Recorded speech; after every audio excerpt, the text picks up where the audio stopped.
दीपक आ तो गया।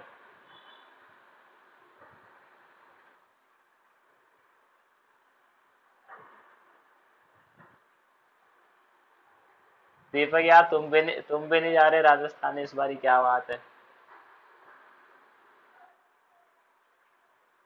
फिर क्या करोगे? मिलके नहीं आओगे फिर नाना नानी से, घर वालों से, रिश्तेदारों से? बाद में फिर सिलेबस निकल जाएगा।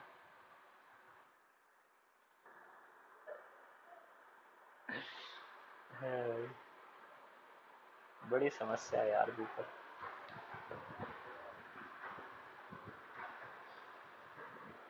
मैं सोच रहा हूँ बस चल जाए तो मैं हो जाऊँ एक बारी हफ्ते भर के लिए, मुझे कहाँ मैं थोड़े से उधर।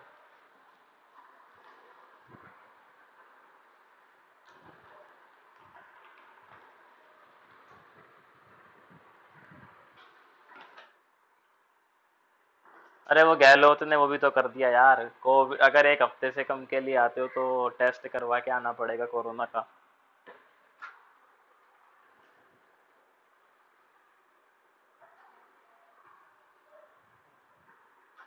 और नहीं, जरूरी तो है। और अगर मैं चुपचाप हो भी गया तो गांव वाले यार वहाँ पे बहुत बहमी होते हैं।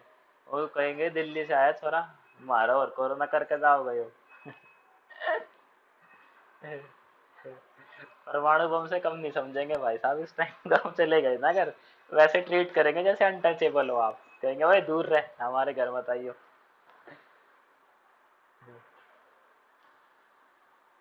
गांव वाले यार लोग ना बड़े बहमी होते हैं। अब उनके बहम का कोई इलाज कर नहीं सकता।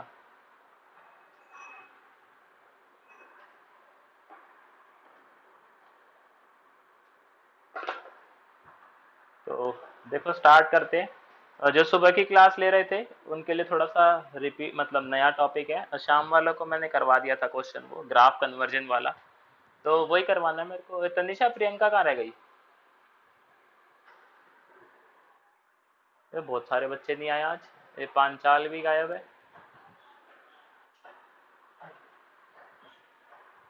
और चलो देखते हैं। हाँ, क्वेश्चन देखते हैं हम। मैंने, पता नहीं यार वो सोया पड़ा होगा लाला। और कुछ है तो यहाँ देखो। मैंने फॉर्मूला बताया था आपको लास्ट टाइम कि अगर आपको जो है ई निकालना है ग्राफ से, तो क्या होता है, negative of slope of V R graph.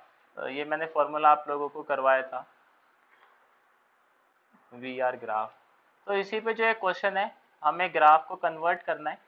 हमें ग्राफ गिवन है वी वर्सेस आर का, और हमें ग्राफ बनाना है ई वर्सेस आर का। तो ट्राई करते हैं। देखो काफी इंटरेस्टिंग क्वेश्चन है। वैसे तो हमने काफी ग्राफ कन्वर्ट करे थे 11th क्लास में। तो जो इवनिंग में लास्ट क्लास हुई थी उसमें तो मैं ये करवा चुका हूँ, लेकिन मॉर्निंग वालों का जो है नहीं हुआ था। थोड़ा सा मैं बातों में लग गया था। तो अभी जो इसको करते हैं। तो यहाँ पे देखो मैं ग्राफ ड्रॉ करता हूँ। लाला,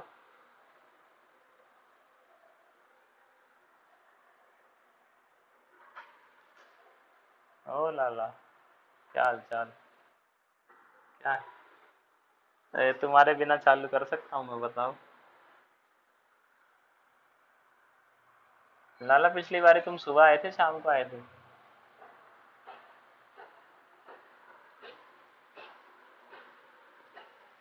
ये इधर जो है वो वोल्टेज पिछली वाली क्लास में जो है सुबह क्लास ली थी कि शाम को ली थी? हाँ।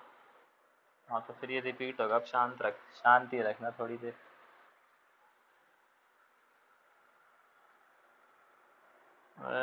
पढ़ाई के टाइम भी यार तुम। तो यहाँ देखो ये ग्राफ है, और हमें इसको कन्वर्ट करवाना है ई आर ग्राफ में। हमें गिवन है वी आर ग्राफ।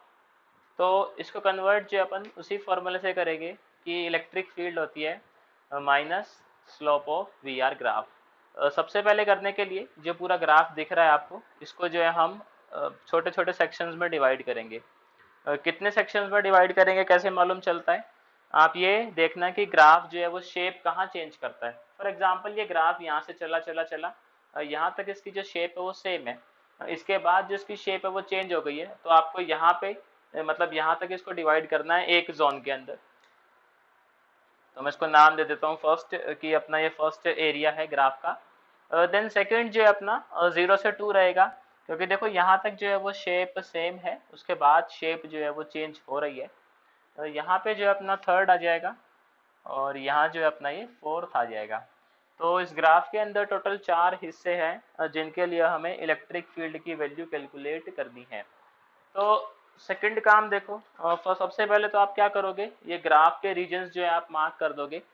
उसके बाद आप क्या करोगे, हर एक रीजन के स्टार्टिंग और एंडिंग, क्या कह रहा हूँ मैं आप लोगों से, हर एक रीजन के स्टार्टिंग और एंडिंग कोऑर्डिनेट जो है वो मार्क करोगे। तो यहाँ पे इसके जो कोऑर्डिनेट है वो हो जाएंगे -2,0, ये हो जाएगा अपना 0,10, और वो हो जाएगा अपना 2,10, ये वाला जो कोऑर्डिनेट है ये हो जाएगा अपना 4,20, और ये वाला हो जाएगा अपना 8,0। तो सारे देखो हमने कोऑर्डिनेट लिख लिए हैं, स्टार्टिंग कोऑर्डिनेट और एंडिंग कोऑर्डिनेट। अब इसको रीजन वाइज सॉल्व करते हैं। सबसे पहले हम लिखेंगे रीजन 1। तो यहाँ पे देखो हम स्लोप कैलकुलेट करेंगे, क्योंकि हमें ई की वैल्यू निकालनी है। तो स्लोप होता है अपना y2 minus y1 divided by x2 minus x1। First region के लिए कैलकुलेट कर रहे हैं, y2 अपना 10 होगा, और x2 अपना y2 अपना 0 है, x2 अपना 0 है, x1 -2 है तो +2 हो जाएगा। तो स्लोप अपना आ गया 5, स्लोप 5 आ गया तो e की वैल्यू आ गई -5, क्योंकि यहाँ पे नेगेटिव है फॉर्मूले के अंदर। अब हम बात करेंगे सेकंड रीजन की, तो यहाँ पे लिखेंगे रीजन सेकंड, और इसको कैलकुलेट करेंगे स्लोप को अगेन। m जो है अपना वो हो जाएगा y2 माइनस y1। आप एक बात समझना, जब भी लाइन पैरेलल होती है एक्स एक्सिस के, स्लोप 0 होता है।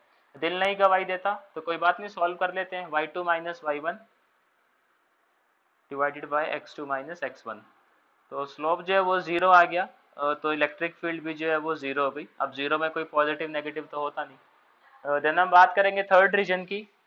तो थर्ड रीजन देखते हैं। तो तनिषा आपके उधर गलियां बंद कर दी क्या कि खुली हुई हैं? यार टाइम लगता है वो यूट्यूब वगैरह पे डालने में ना। भेजूंगा मैं, कल वाली भेजूंगा फिलहाल तो। हाँ तनिषा, गलियां उधर शास्त्री नगर से बाहर जाने का रास्ता उधर से खुला हुआ है क्या कि बंद है? कौन कौन सा? पीएनबी? वो वहां तो टीन लगा दी उन्होंने।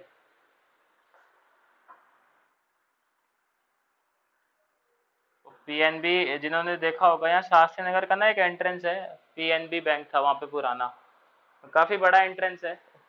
तो जो अपने हैं पुलिस वाले भैया, उन्होंने क्या करा उस एंट्रेंस पे। कौन सा? अच्छा, वो खुला हुआ है। तो पुलिस वालों ने क्या करा, वहां पे एंट्री पे पहले तो बांस बांधे, उसके बाद लगा दी टीन, मतलब ऐसे पैक कर दिया जैसे परमानेंटली उसको क्लोज करना हो रास्ते को। तो ये देखो वैल्यू आ गई अपनी रामलीला, हाँ उसके सामने वाला, हाँ वही वाला। तो यहाँ पे देखो, तो चारों रीजन की हमने वैल्यूज निकाल ली है। इसमें अगर कोई डाउट है तो पहले बताओ मेरे को कि ये वैल्यूज कैसे कैलकुलेट करी है मैंने।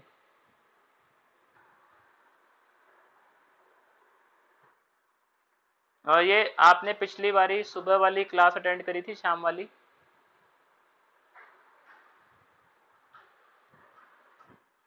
12 बजे वाली अटेंड करी थी परसों की, शाम वाली? हाँ तो फिर बताता हूँ मैं, क्योंकि उसमें नहीं हुआ था ये। देखो हमें क्या है, ग्राफ गिवन है V और R के बीच में, यानी कि वोल्टेज डिस्टेंस का ग्राफ गिवन है, और हमसे वो ग्राफ पूछना चाहता है E और R का, मतलब इलेक्ट्रिक फील्ड और डिस्टेंस का जो ग्राफ है वो पूछना हमसे चाहता है।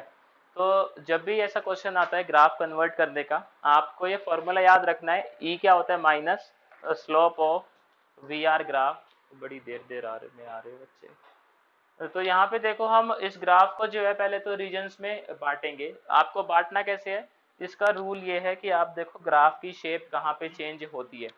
फॉर एग्जांपल ग्राफ जो है वो यहाँ से चलना स्टार्ट करता है, यहाँ पे आके इसकी शेप चेंज हो रही है, तो एक रीजन, तो देन ग्राफ ऐसे चलता है, फिर शेप चेंज हुई तो सेकंड रीजन, थर्ड रीजन, ऐसे फोर्थ रीजन।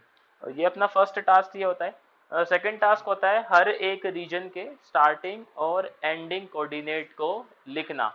जैसे इसका कोऑर्डिनेट क्या होगा, -2,0, ये होगा अपना 0,10, 2,10, 4,20, 8,0। उसके बाद हमें क्या करना है, हर एक रीजन के अंदर निकालना है स्लोप, क्योंकि हम ये जानते हैं जो इलेक्ट्रिक फील्ड है वो है अपनी negative of slope of V R graph.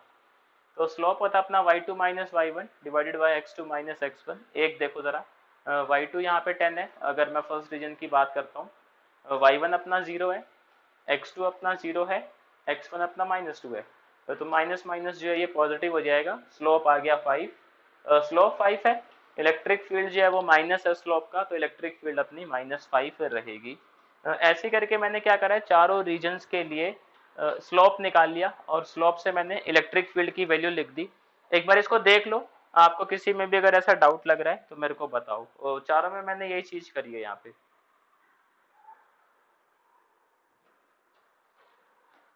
है ना। इसके बाद क्या है, हमें इसको प्लॉट करना है इलेक्ट्रिक फील्ड को डिस्टेंस के साथ। तो देखो मैं इसी ग्राफ में मॉडिफिकेशंस, मतलब इसको तो रब करना पड़ेगा, खैर इसको हटाते और जो अपना नया ग्राफ बनाते हैं इलेक्ट्रिक फील्ड और डिस्टेंस वाला।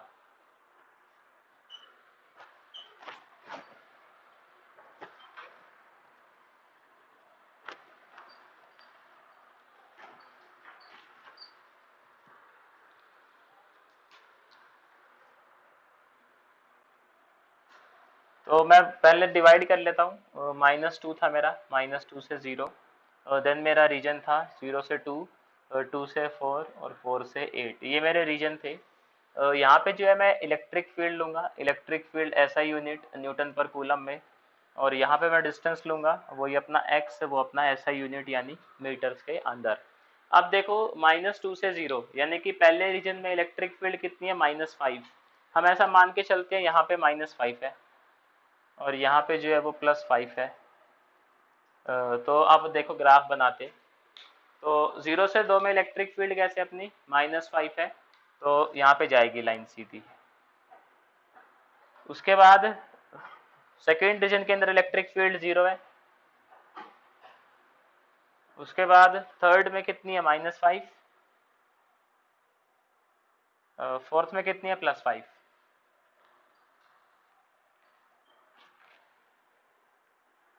और अब क्या करो, आप इनकी जो है प्रोजेक्शन बना दो बस, ताकि थोड़ा सा देखने में अच्छा लगे ग्राफ।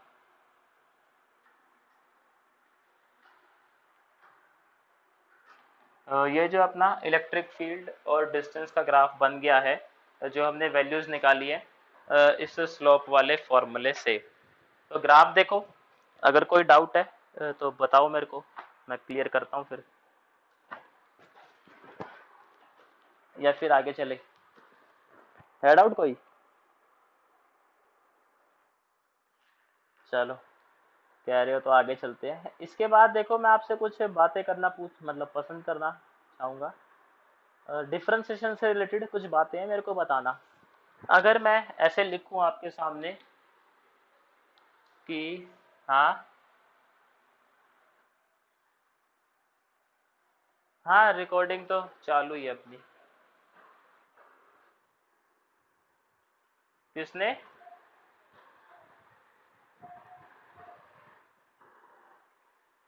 ओए शाबाश, चलो कोई नहीं। यहाँ देखो, हमने लिखा हुआ है d/dx, और मैं यहाँ पे लिख दूँ y, और मैं इज इक्वल्स टू लिख दूँ 0। तो आप इससे क्या इंटरप्रेट कर सकते हो?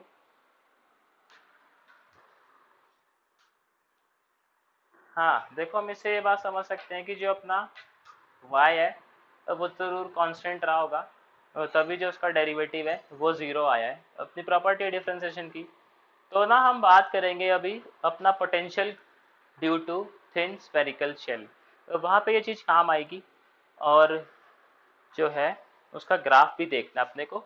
एक बारी मैं इलेक्ट्रिक फील्ड का ग्राफ फिर से बनाऊंगा और पोटेंशियल का भी बनाऊंगा, ताकि आप लोगों को थोड़ी सी चीज़ें क्लियर हो। तो देखो हमने थिन स्फेरिकल शेल देखा था, तो थोड़ी सी उसकी बात कर लेते हैं।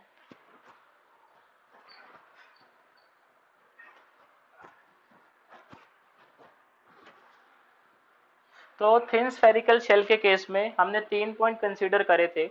सबसे पहले हमने लिखा था फर्स्ट केस में P is outside the shell, P is outside the shell. जब हमने ये वाला केस कंसीडर करा था तो आपको याद है इलेक्ट्रिक फील्ड की वैल्यू क्या आती थी, बताओगे एक बारी मेरे को?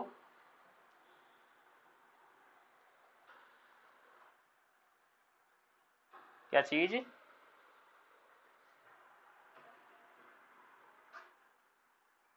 के क्यू बाई आर स्क्वायर। और अगर मैं बात करूं पी पॉइंट अगर हम लेते हैं ऑन दी शेल व्हेन,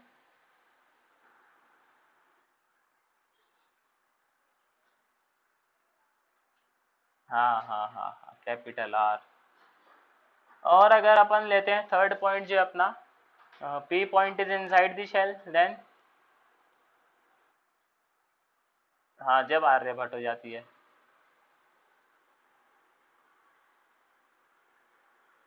तो अपनी इलेक्ट्रिक जो है वो जाती है जीरो। ये तीन बातें हमें अच्छे से मालूम है। हम बात कर रहे हैं एक थिन स्फेरिकल शेल की, तो इसका जो है पोटेंशियल देखना है और उसका ग्राफ बनाना है अपने को।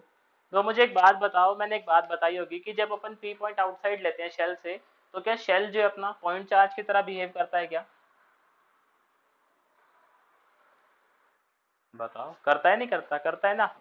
तो यहाँ पे देखो, अगर आप पी पॉइंट आउटसाइड लेते हो तो इलेक्ट्रिक फील्ड ये आती है, इलेक्ट्रिक फील्ड ये आ रही है, और हमें पता है कि जो अपना शेल है वो पॉइंट चार्ज की तरह बिहेव कर रहा है। तो हमने क्या डिराइव किया हुआ है कि पॉइंट चार्ज की वजह से पोटेंशियल कितना बनता है, बताओ? के क्यू बाय आर, है ना। ये हमने डिराइव करा था, याद करो थोड़े दिन पहले। ओ यार, एक मिनट रुकना, सर का फोन आ गया। हेलो, नमस्ते सर जी। क्लास ही ले रहा हूँ सर। क्या? नहीं, मेरे को नहीं बताया। हाँ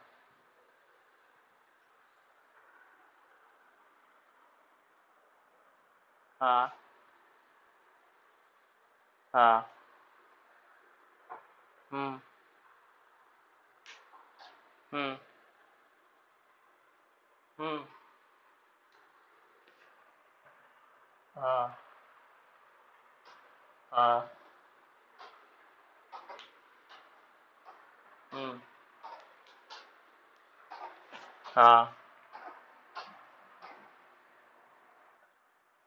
हाँ हाँ। तो एक काम करो आप, उन मैसेज का ना एक बार स्क्रीनशॉट ले लो। ले लिया ना? मैं आपको बताता हूँ इसकी, वो जो है साइबर सेल में कंप्लेंट रजिस्टर्ड होगी, और उसके बाद जो इन्वेस्टिगेशन होगा, तो वैसे तो देखो वापस तो मिलेंगे नहीं वो, जो पैसे गए हैं। अच्छा, नहीं गए? हाँ तो बच जाए, वो बच गए, चलो वो तो बढ़िया है। ये जो है साइबर सेल वाले इन्वेस्टिगेट करके ब्लैकलिस्ट कर देंगे उस आईपी को। तो वो स्क्रीनशॉट अपने पास रखना, मैं आपको बताता हूँ अभी क्लास लेके, पूरा प्रोसीजर बताता हूँ, मैं ही कर दूंगा। हाँ हाँ, ठीक सर। तो देखो, हाँ, अरे यार आजकल फ्रॉड बहुत चल रहे हैं ना ऑनलाइन, क्या करें। नहीं, बच्चों ने नहीं, वो बच गए, सर के साथ हो जाता, बच गए। हाँ तो हम यहाँ थे देखो, जब शेल पे होता है तो इलेक्ट्रिक फील्ड होती है के क्यू बाई आर स्क्वायर, तो पोटेंशियल हो जाएगा के क्यू बाई आर, सिंपल। अब जब ये inside the shell electric field zero है तो पोटेंशियल क्या होगा, क्या लगता है? ये बहुत बड़ा सवाल है? देखो, समझते हैं, है किसी को कुछ आइडिया?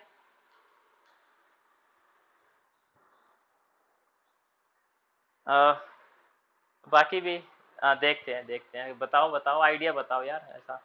हाँ। हम्म। अब देखो, अब थोड़ी सी लॉजिकल बात समझते हैं, ध्यान से समझना।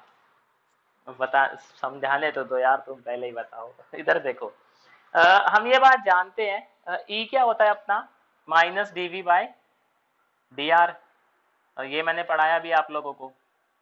अगर ई की वैल्यू 0 है, इफ ई इज 0, तो 0 is equals to minus d V by d R, negative को उधर ले जाओ, it means d V by d R is equals to 0। तो इससे आप क्या इंटरप्रेट कर सकते हो?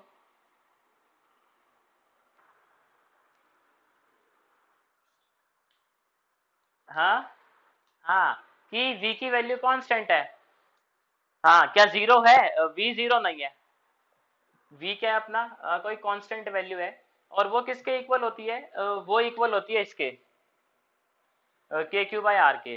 तो जो पोटेंशियल है वो आपका शेल के सेंटर से लेके, शेल के सेंटर से लेके सरफेस तक जो पोटेंशियल है वो क्या रहता है आपका, के क्यू बाय आर, और उसके बाहर जो है वो होता है अपना के क्यू बाय छोटे आर का स्क्वायर। तो ये चीज़ थोड़ी सी ध्यान रखनी है आपको, शेल के केस पे जो पोटेंशियल है वो क्या रहता है अपना, के क्यू बाय आर रहता है सेंटर से लेके शेल के सरफेस तक, और आउटसाइड दी पॉइंट रहता है के क्यू बाय आर छोटा आर, आर स्क्वायर नहीं के क्यू बाय आर, है ना।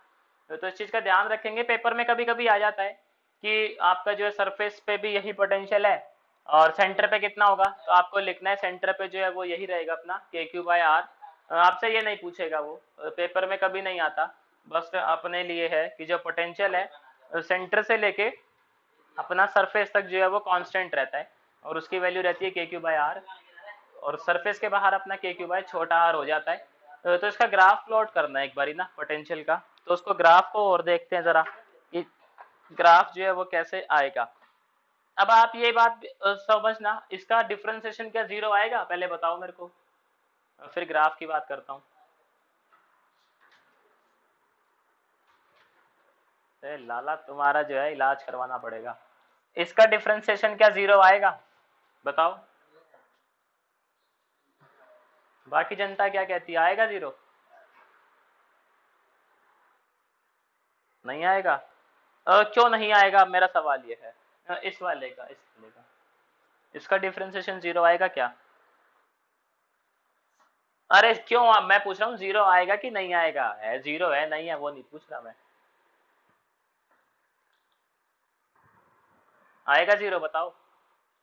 कैसे, कैसे कैसे?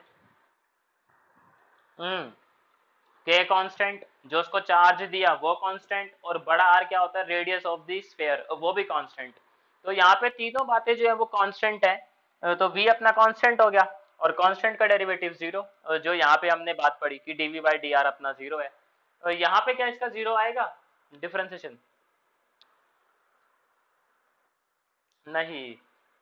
तो क्यों आएगा, यहाँ पे देखो छोटा r जो है वो क्या है अपना वेरिएबल है ना, और जब p पॉइंट आउटसाइड होता है तो ये छोटा r चेंज होता रहता है, लेकिन क्या कैपिटल R चेंज होता है कभी? नहीं, वो जब तक आपका शेल है और कैपिटल R आपका वही रहेगा, रेडियस थोड़ी चेंज होगा, लेकिन छोटा r जो है वो चेंज हो सकता है, आप डिस्टेंस जो है आगे पीछे कंसीडर कर सकते हो, लेकिन रेडियस तो R ही रहेगी।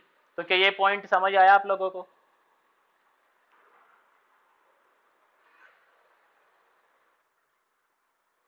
देखो ना भी आए कोई दिक्कत ही नहीं है, पेपर में पूछना क्या, उसने ग्राफ बनवाना आप लोगों से। तो बस मैं ये समझाना चाह रहा था इस बात से कि जो सरफेस पे पोटेंशियल होता है वही आपका सेंटर तक मिलता है। क्यों? क्योंकि ये वैल्यू कांस्टेंट है और इलेक्ट्रिक फील्ड 0 है, तो dv बाई डी आर अपना 0 आ गया, ये तो फॉर्मूले से, और आना भी चाहिए क्योंकि जो v की वैल्यू है वो कांस्टेंट आ रही है, k कांस्टेंट है, कैपिटल Q कांस्टेंट और कैपिटल R कांस्टेंट है। तो इसका एक बारी ग्राफ प्लॉट करते हैं। मैं दोनों ग्राफ बनाता हूँ, एक बारी E वाला भी बनाता हूँ और उसके जस्ट नीचे अपना V वाला ग्राफ बनाता हूँ, तो आपको डिफरेंस समझ आएगा दोनों ग्राफ के अंदर। दोनों ही बनाने को आ जाते हैं कभी कभी, और कभी कभी एक बनाने को आता है। और देखो मुश्किल लगे तो ये समझना, थोड़ा सा चैप्टर है ही है ना, मतलब फिजिक्स का मुश्किल ही है, पूरी 12th में सबसे मुश्किल यही है यूनिट, बाकी सारी आसान है इसके बाद।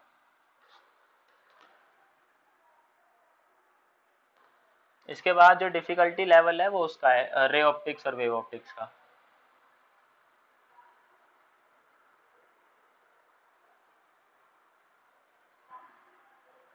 तो यहाँ पे V है अपना, यहाँ E है, और पॉइंट जो है वो सेम सेम मार्क कर लेते हैं। ये तो कुछ ज़्यादा ही पास ले लिया पॉइंट, यहाँ ले लेते हैं। हम क्या कहते हैं कि ये वो वाला पॉइंट है जब छोटा r इक्वल हो जाता है बड़े R के। इससे पहले छोटा आर छोटा होता है बड़े आर से, और इसके बाद जो है वो छोटा आर बड़ा होता है बड़े आर से। तो देखो इलेक्ट्रिक फील्ड सेंटर से लेके सरफेस तक क्या होती है? जीरो होती है क्या? शेल की अगर बात करते हैं, हम शेल के लिए ग्राफ बना रहे हैं, तो शेल के सेंटर से लेके शेल के सरफेस तक वैल्यू क्या होती है? जीरो ही होती है ना इलेक्ट्रिक फील्ड की। हमने गॉस लॉ से निकाला था, याद है ना? उसके बाद देखो जो सरफेस है उस पे वैल्यू मिलती है आपको, और कितनी मिलती है सरफेस पे, याद है क्या? बोरिंग हो रहा है क्या ज्यादा ही, या नींद आ रही है? टाइम भी थोड़ा ऐसा ही है, ये सोने का टाइम है ज्यादातर का ना। और यहाँ पे जो ये है वो अपना होता है के क्यू बाय आर स्क्वायर। तो यहाँ पे ग्राफ आ जाता है ये। लेकिन पोटेंशियल का देखो क्या सीन है, सेंटर से लेके सरफेस तक वैल्यू क्या रहती है? के क्यू बाय आर, और इसके बाद क्या होती है? के क्यू बाय छोटा आर। तो डिफरेंस समझ रहे हो आप ग्राफ में? जो इलेक्ट्रिक फील्ड का ग्राफ है वो सरफेस से स्टार्ट होता है, और जो पोटेंशियल का ग्राफ है वो सेंटर से स्टार्ट हो जाता है अपने शेल के। तो इसको ड्रॉ कर लो एक बारी। दोनों ही ग्राफ इंपॉर्टेंट है ये पेपर के लिहाज से। हम्म बस थोड़े दिन और उसके बाद जो अपना चैप्टर खत्म हो जाएगा ये, फिर खुशी के दिन आ जाएंगे अपने वापस। हाँ इलेक्ट्रिक करंट जो है वो काफी बढ़िया चैप्टर है, आसान भी है बहुत वो। बना लिया क्या ग्राफ ये?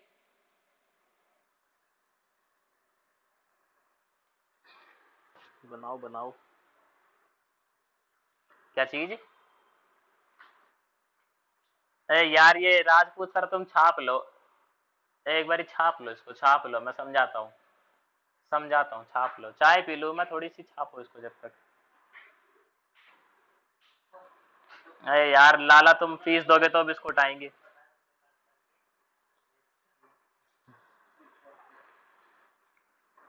हैं?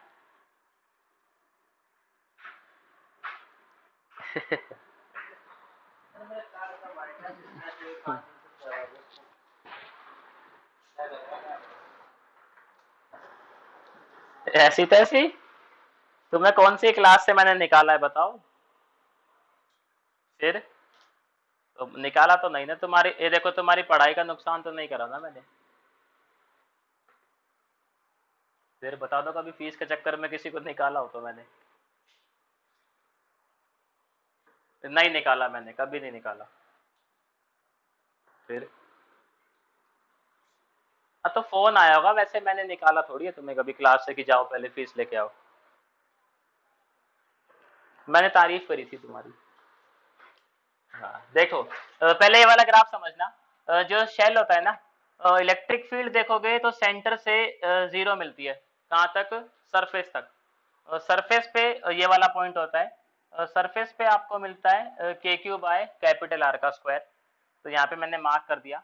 उसके बाद इलेक्ट्रिक फील्ड ये होती है के क्यू बाय छोटे आर का स्क्वायर, इनवर्सली प्रोपोर्शनल आर के। तो ग्राफ ऐसे बनता है। देन अगर मैं पोटेंशियल की बात करता हूँ, तो सेंटर से लेके सरफेस तक इसकी वैल्यू होती है वी की के क्यू बाय कैपिटल आर, और उसके बाद होती है के क्यू बाय छोटा आर। अब यहाँ देखो के कांस्टेंट, क्यू कांस्टेंट जो हम उसको चार्ज दे रहे हैं, और रेडियस भी कांस्टेंट। तो ग्राफ कैसा आएगा? स्ट्रेट लाइन, ये पैरेलल टू एक्स एक्सिस। उसके बाद अपना ये के क्यू बाय छोटा आर, तो यहाँ पे आर के इनवर्सली प्रोपोर्शनल है भी, तो ग्राफ कैसा बनेगा? इनवर्स वाला बन जाएगा, सिंपल है। आया कुछ समझ अब राजपूत जी?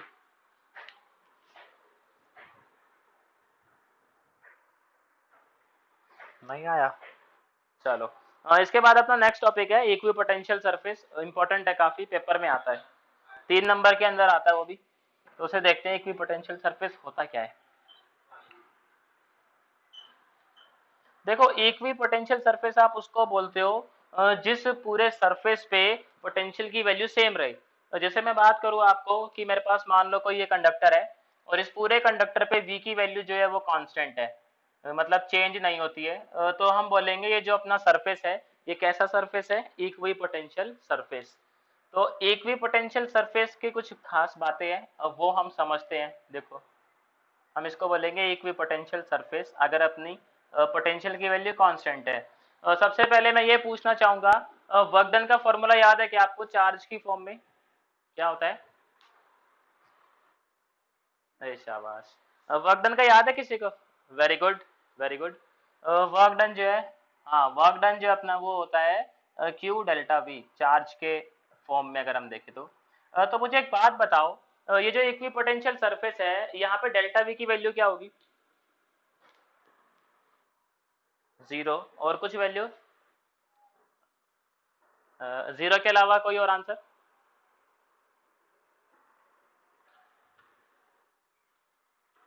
यार इतने वाहियात जवाब मत दिया करो तू, जीरो के अलावा है कोई आंसर?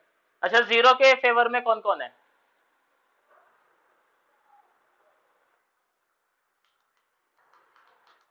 और दो जने, और तीन जने, और चार, पांच, और छह, और तो देखो आप जीरो के फेवर में क्यों हो, अब मेरा सवाल ये है। और बाकी जो जीरो के फेवर में नहीं है अब वो भी बता दे क्यों नहीं है। हाँ बहुत बढ़िया जवाब है। क्योंकि v की वैल्यू कांस्टेंट है, और डेल्टा v क्या होता है, v1 माइनस v2। आप कोई भी दो पॉइंट कंसीडर कर लो इस सरफेस पे, दोनों पे पोटेंशियल क्या मिलेगा, सेम, सेम मिलेगा। तो आप जब va माइनस vb निकालोगे तो उसकी वैल्यू क्या आ जाएगी, जीरो। अगर ये जीरो हो गया तो वर्क डन कितना आता है बोलो? जीरो, हाँ ये हुई ना बात लाला। तो हमें ये बात समझ आई कि जो एक भी पोटेंशियल सरफेस है वहां पे अगर आप किसी चार्ज को मूव करवाना चाहते हो तो वहां पे कितना वर्क डन करना पड़ता है? जीरो, क्योंकि वहां पे पोटेंशियल डिफरेंस है ही नहीं। पोटेंशियल डिफरेंस होता तो पंगे वाली बात होती। अब इसकी ना कुछ प्रॉपर्टीज है, तो प्रॉपर्टीज थोड़ी ध्यान से समझने वाली है। पहली प्रॉपर्टी ये कहती है कि जो इलेक्ट्रिक फील्ड है वो हमेशा इक्वी पोटेंशियल सरफेस के नॉर्मल होती है। मतलब इक्वी पोटेंशियल सरफेस और इलेक्ट्रिक फील्ड दोनों के बीच में एंगल बनता है 90। इसको समझते हैं क्यों। हम इसको ना उल्टा मानते हैं, कि हम ये मानते हैं कि 90 एंगल नहीं बनता है। अब समझते हैं कि 90 एंगल नहीं बनेगा तो क्या दिक्कतें होंगी। फॉर एग्जाम्पल ये अपने पास इक्वी पोटेंशियल सरफेस है और मैंने यहाँ पे जो है एंगल 90 नहीं अज्यूम करा है। फॉर एग्जाम्पल इलेक्ट्रिक फील्ड मैंने ये अज्यूम कर दी, और देखो मैं क्या कहता हूँ कि जो अपना एंगल है वो ये एंगल जो है वो थीटा है। तब आपको ये बात मालूम है कि जब भी अपना वेक्टर एक से ज्यादा एक्सिस में होता है यानी कि प्लेन में होता है तो हमें उसके क्या करने पड़ते हैं, कंपोनेंट। सिमिलरली हम इलेक्ट्रिक फील्ड के अगर कंपोनेंट करें तो इधर आएगा अपना ई cos थीटा और इधर आएगा अपना ई sin थीटा। अब देखो अगर यहाँ पे इलेक्ट्रिक फील्ड है तो क्या यहाँ पे जो है पोटेंशियल कांस्टेंट रहेगा? ऐसे ऐसे समझना, देखो ऐसे ऐसे समझना, ई क्या होता है अपना minus d V by d R. तो dv क्या होगा अपना माइनस ई डी आर, या फिर ई इंटू डी आर जो आप बोल सकते हो। देखो क्योंकि यहाँ पे इलेक्ट्रिक फील्ड है, या दूसरा तरीका ऐसे समझ लो, ये हटाओ फॉर्मूला हटाओ, मैं लॉजिकल तरीका बताता हूँ। इलेक्ट्रिक फील्ड का एक कंपोनेंट है जो सरफेस के अलोंग है। मैं ये कहता हूँ कि मेरे पास यहाँ पे चार्ज था Q, पॉजिटिव चार्ज था। इक्वी पोटेंशियल सरफेस की प्रॉपर्टी क्या है कि वहां पे वर्क डन क्या आना चाहिए, आपका जीरो आना चाहिए। ध्यान से सुनना इस बात को। ये इलेक्ट्रिक फील्ड है, ये पॉजिटिव चार्ज है। मैं क्या कह रहा हूँ, मैं इस चार्ज को इधर मूव करवाना चाहता हूँ, तो मेरे को जो वर्क डन है वो जीरो होना चाहिए। मतलब मेरे को कोई जो है वो कार्य नहीं, कोई फोर्स नहीं लगाना पड़ना चाहिए। बात यह है ताकि मेरा वर्क डन जीरो आए।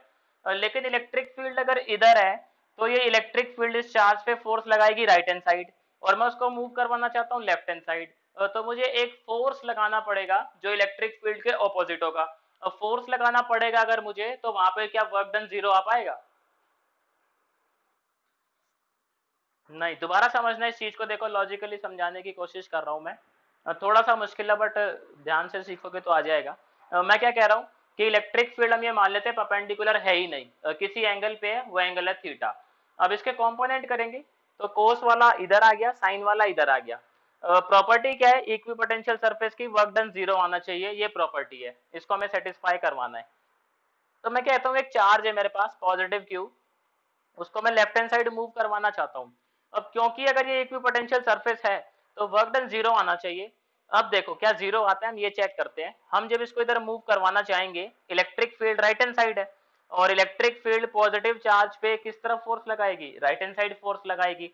ये हमने बात समझी है, यहाँ लगाएगा force due to electric field. हम उसको मूव करवाना चाहते हैं लेफ्ट हैंड साइड, तो हमें क्या करना पड़ेगा, एक जबरदस्ती जो है वो फोर्स लगाना पड़ेगा। अब फोर्स लगाएंगे तो क्या वर्क डन 0 आ पाएगा अपना, नहीं आएगा। तो इससे हमें ये बात मालूम चली कि इलेक्ट्रिक फील्ड किसी एंगल पे नहीं होती, 90 पे होती है। क्यों, अगर वो 90 पे होगी मतलब पूरी की पूरी इलेक्ट्रिक फील्ड वाई एक्सिस में है, वाई एक्सिस में तो क्या हमें उसके कंपोनेंट करने पड़ेंगे, नहीं। कंपोनेंट कब कब करने पड़ते हैं, जब अपनी वेक्टर किसी प्लेन में हो। अगर पर्टिकुलर किसी एक एक्सिस के अलोंग है तो हमें कंपोनेंट नहीं करने पड़ते। अगर ये मान लो 90 डिग्री होता एंगल, तो वाई एक्सिस में होती, एक्स एक्सिस में कोई फोर्स ही नहीं होता। फोर्स क्यों नहीं होता, क्योंकि कोई इलेक्ट्रिक फील्ड नहीं है।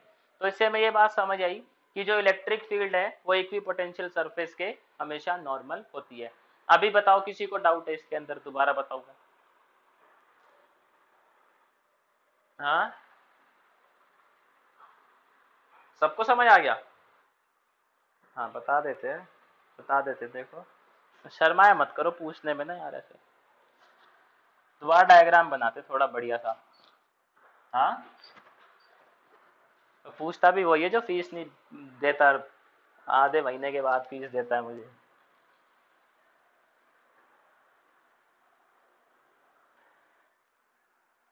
देखो, ये अपना इक्विपोटेंशियल सरफेस है। हम ये मानते हैं कि इलेक्ट्रिक फील्ड जो है वो नॉर्मल नहीं है, वो किसी एंगल पे है। फॉर एग्जांपल इलेक्ट्रिक फील्ड हमने ड्रॉ कर दी ऐसे, तो यहाँ पे जो है वो थीटा बनेगा एंगल सरफेस के साथ, और थीटा बनेगा तो यहाँ पे जो है हमें इसके कंपोनेंट करने पड़ेंगे। मुकुल आपको आ रहा है समझ, ना है तो यार बता देना मुझे, है ना। इधर ही साइन थीटा। आप देखो, तो मैं क्या कह रहा हूँ कि मेरे पास कोई चार्ज है क्यू, पॉजिटिव क्यू, उसको मैं मूव करवाना चाहता हूँ लेफ्ट हैंड साइड। तो मेरा जो वर्क डन है वो 0 आना चाहिए, क्योंकि मैं ये कह रहा हूँ कि जो अपना सरफेस है वो इक्वी पोटेंशियल सरफेस है। लेकिन ये जो इलेक्ट्रिक फील्ड आ गई अब अपनी प्लेन के अंदर, ये इलेक्ट्रिक फील्ड क्या करेगी, चार्ज को राइट साइड पुश करेगी, और मुझे इसको लेके जाना है लेफ्ट हैंड साइड। तो मुझे क्या करना पड़ेगा, एक एक्सटर्नल फोर्स लगाना पड़ेगा इस इलेक्ट्रिक फील्ड के ऑपोजिट। और अगर मुझे एक्सटर्नल फोर्स लगाना पड़ रहा है तो क्या यहाँ पे वर्क डन की वैल्यू 0